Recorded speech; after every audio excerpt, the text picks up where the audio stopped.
Bismillahirrahmanirrahim. Alhamdulillahirrabbilalamin.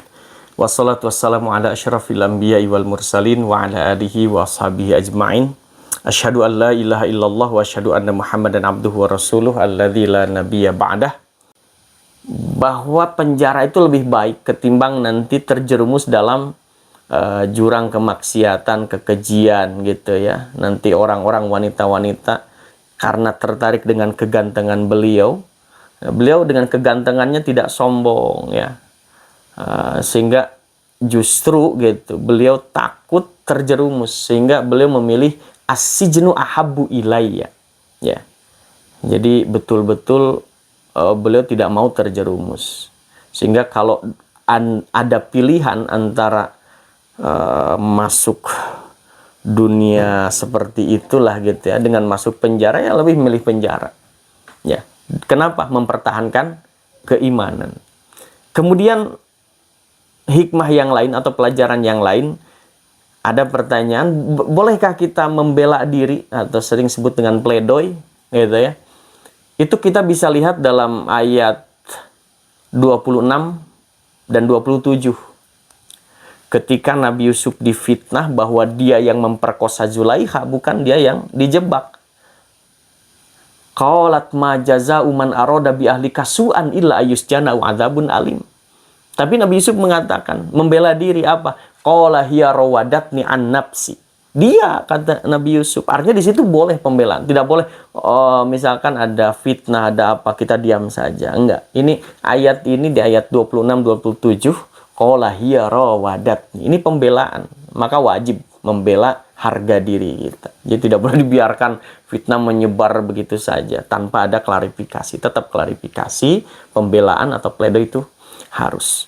Kemudian yang kita bisa ambil juga pelajarannya bahwa apapun peran kita, maka dakwah kepada tauhid itu harus didahulukan.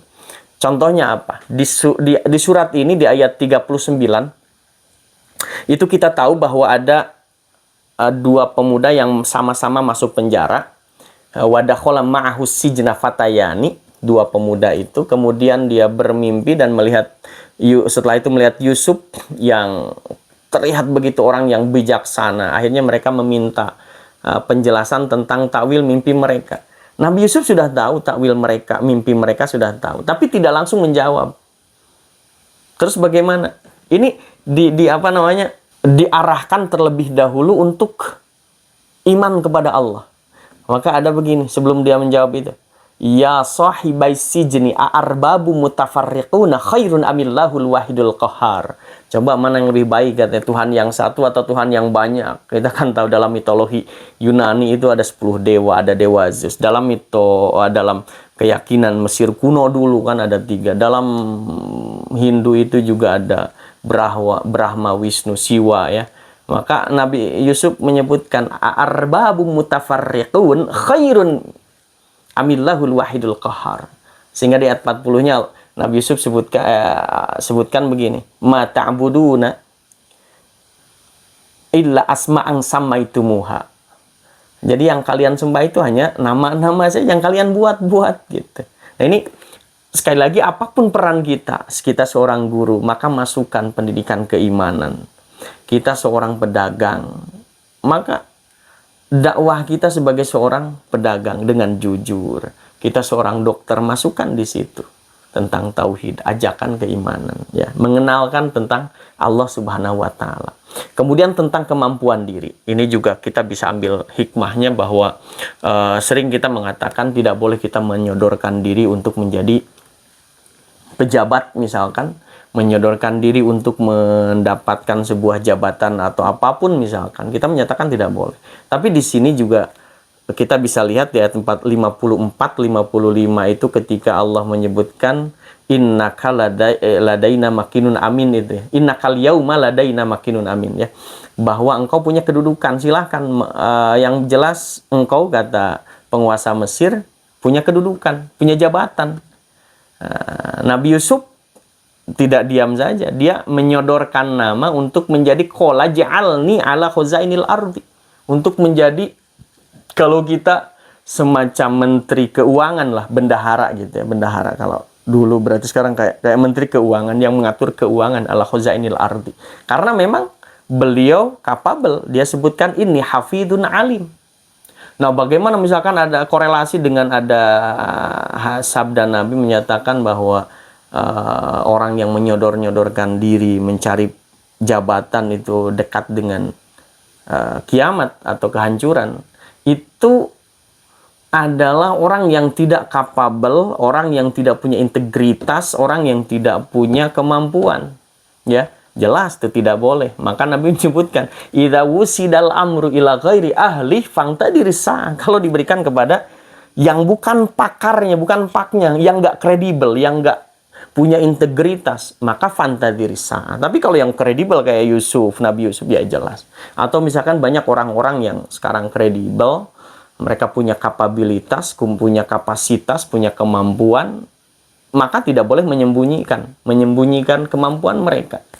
Gitu ya. Kemudian tentang jenis nafsu itu ada di ayat 53 ketika Allah sebutkan wa ma ubari'u nafsi inna nafsal ammaratum bisu.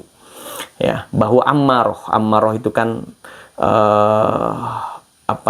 bermakna, kalau ada tasjid itu kan bermakna sering. Ya, ada nawam juga, ada jazar, berarti itu profesinya seperti itu, seperti gofar, ya. Ya, maka ammaroh itu kerjaannya mendorong apa? Berbuat kejelekan, dan itu sifat nafsu. Nafsu paling rendah itu. La ammarotum bisu, maka disebut nafsul ammaroh. Beres melakukan maksiat, melakukan dosa, itu terus itu.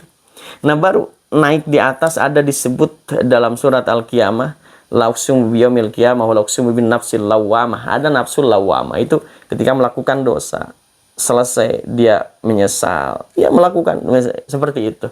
Ada naik lagi tingkatan disebut nafsul mulhamah, fa'alhamah fujuraha wa taqwa. Ya, nafsu yang ada perdebatan di situ, melakukan kejelekan, kebaikan. Subhanallah. Kadang dominan, tapi yang lebih dominan kebaikan.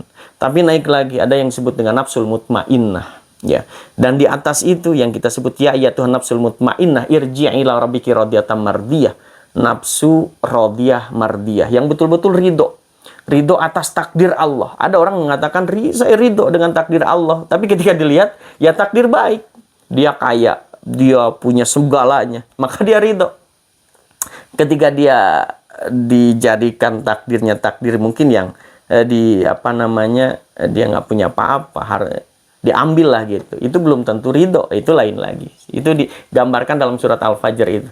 Fa'amal insanu idza mabtalahu rabbuhu fa'akramahu wa na'ama fayaqulu rabbi akraman.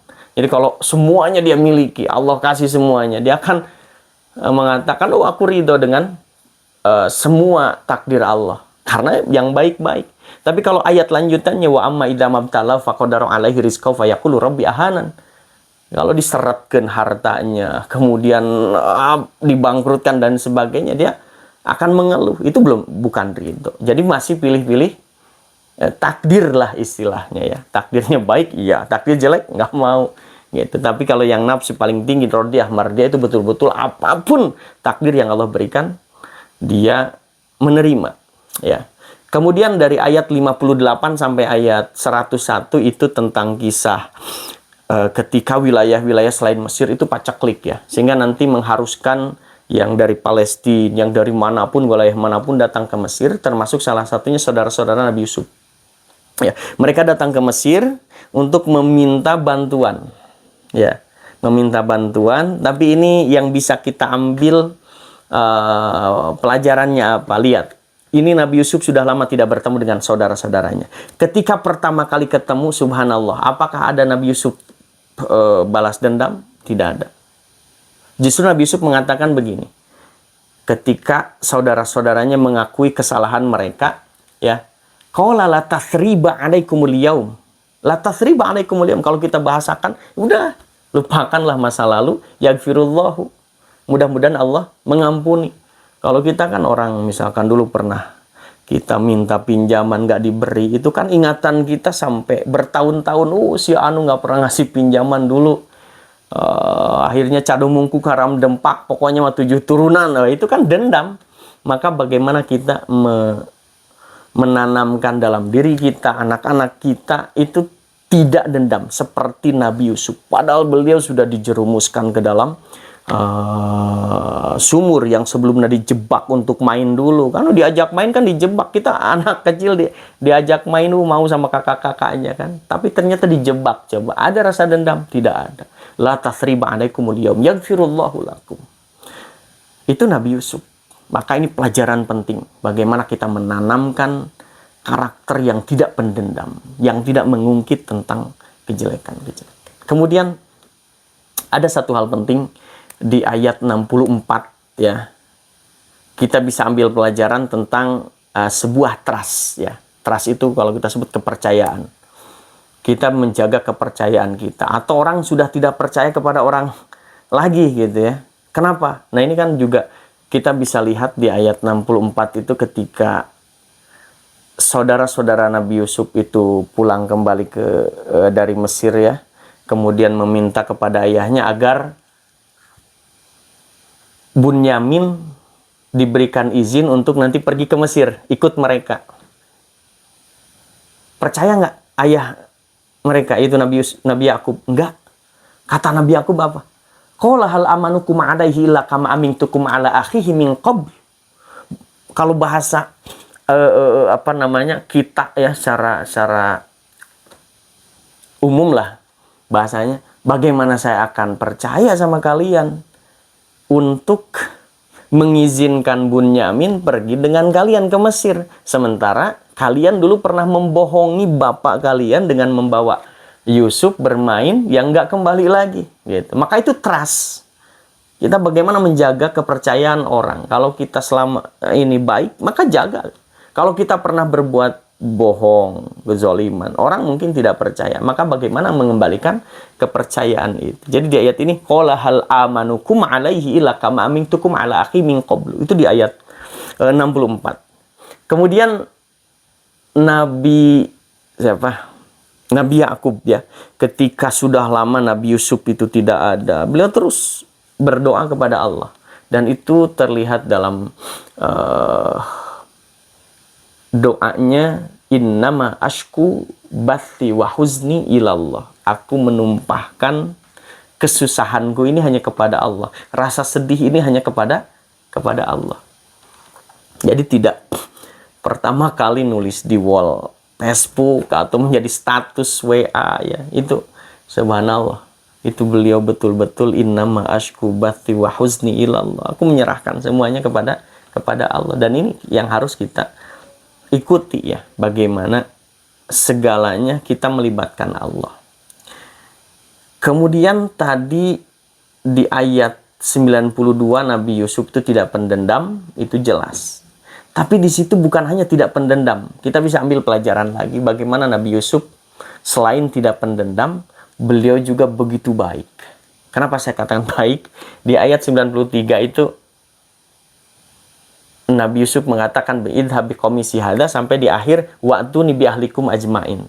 Sok katanya ini bawa ke bapak yaitu Nabi Yakub ya, kain itu, kemudian nanti bawa semua keluarga kalian yang sudah punya istri, yang sudah punya anak, bawa anaknya. Kemudian kalaupun ada punya cucu, bawa cucu. Kemana? Ke Mesir. Sudah di Mesir diapain? Dikasih tempat tinggal, ada pekerjaan. Coba yang dulu dijerumuskan, dijebak, tidak ada pendendam, bahkan kepada saudaranya itu memberikan kenyamanan. Wa'tuni bi ahlikum ajmain ya. Dan di ayat 100 itu bagaimana hormat baktinya seorang Yusuf kepada ibu bapaknya.